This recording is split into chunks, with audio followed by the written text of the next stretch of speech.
Nė neįsivaizduojate, kokie šventi tie medžiai Omatikajos klanui. Žinot ką, tik švystelkit pagalį ir jis būtinai nukris ant kokio nors švento papročio. Aš kalbu ne apie pagonišką vudų ceremoniją. Kalbu apie tai, kas tikra, kalbu apie mišką biologinę prasme. Apie ką konkrečiai? Manom, kad tarp šių medžių šaknų vyksta elektrocheminis ryšys. Toks pat kaip tarp neuronų. Kiekvienas medis su aplinkiniais sujungtas 10 000 jungčių, o Pandoroje trilijonas medžių.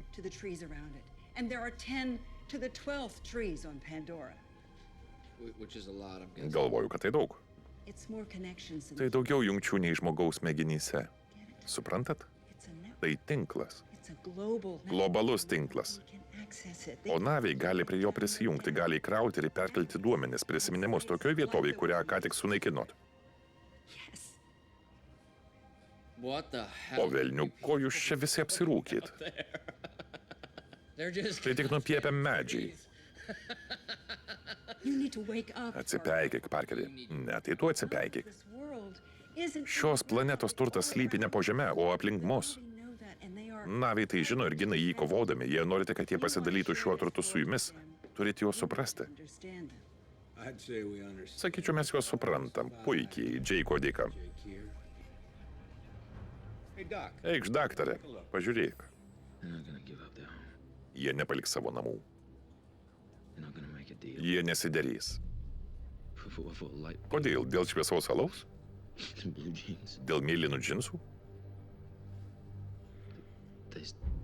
Mes nieko neturim, ko jiems reikia.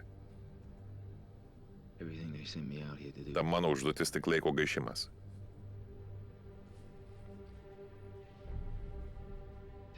Jie niekada nepaliks gimtojo medžio. Taigi, kadangi dėrėtis neįmanoma, manau viskas labai paprasta. Džeikai, ačiū. Mane užplūdo jausmai. Taip ir norisi tave išbučiuoti.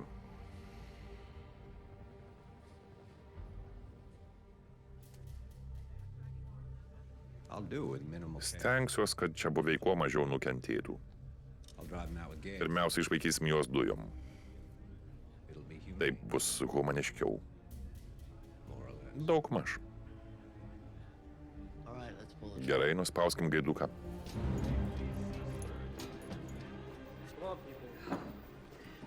O, vargiam. Štai kaip tai daroma.